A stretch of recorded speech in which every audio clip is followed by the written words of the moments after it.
আজ করব তিলেশ্বরী মুরগি। তো মাংসটাকে আমি পরিষ্কার করে ধুয়ে নিয়েছি। সেই সাথে চিকেনের পরিমাণ অনুযায়ী এখানে আমি দুটো পেঁয়াজ রাফলি কেটে নিয়েছি। পেঁয়াজ দুটো আমি একটু ভেজে নেব। সেই সাথে দিয়ে দেবো দুটো টমেটো, একসাথে একটু ভেজে নেব।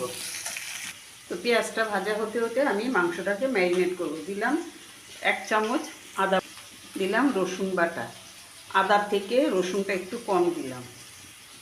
দিলাম 1 চামচের থেকে একটু কম ধনের গুঁড়ো, দিলাম জিরের গুঁড়ো, দিলাম লঙ্কার গুঁড়ো, দিলাম নুন।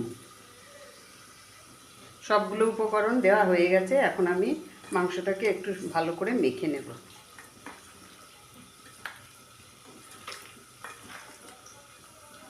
আমি যত মশলার উপকরণ দিয়েছি মাংসের উপকরণ পরিমাণ অনুযায়ী আমি মশলাগুলো দিয়েছি। আপনারা যখন বেশি পরিমাণে রান্না করবেন সেই পরিমাণে আপনারা মশলার উপকরণগুলো দেবেন। তো মাখা হয়ে গেছে। এখন আমি এটাকে ঢাকা দিয়ে 10 মিনিটের জন্য রেখে দেব। তো পেঁয়াজ আর টমেটোটাকে ভেজে ঠান্ডা করে নিয়েছি।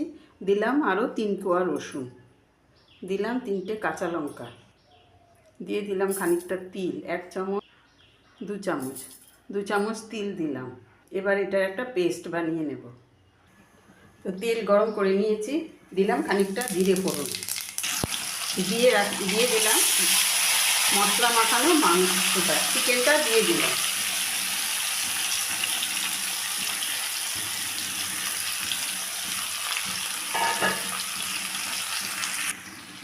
তো চিকেনটাকে আমি এখন আমার গ্যাসের ফ্লেমটাকে একটু হাই করে দিয়ে আমি একটু ভেজে নেব। তো কিছুক্ষণ কষিয়ে নিয়েছি। এখন দিয়ে দিলাম যে মশলাটা আমি পেস্ট করেছি সেই মশলাটা।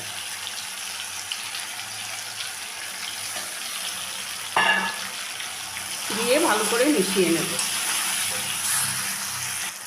তো মশলার পেস্টটা দিয়ে আমি কিছুক্ষণ কষিয়ে নিয়েছি। এখন আমি গ্যাসের ফ্লেমটাকে লো করে দিয়ে আমি কিছুক্ষণের জন্য ঢাকা দিয়ে দেবো। তো 20 মিনিটের জন্য আমি ঢাকা দিয়ে দিয়েছিলাম। মাঝখানে দুবার নেড়েও দিয়েছি, যেহেতু তিল দেওয়া আছে তো নিচে লেগে যেতে পারে, তো সেই জন্য দুবার নেড়েও দিয়েছি। এখন আমি এটার মধ্যে আমার কষানো হয়ে গেছে। এখন আমি দেব মিক্সিং জারটা ধুয়ে একটু জল দিয়ে আরও কিছুক্ষণ ঢাকা দিয়ে রাখবো মাংসটা সেদ্ধ হওয়া পর্যন্ত।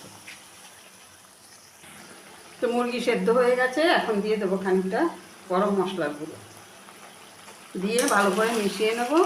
এবার আমি নামিয়ে নেব।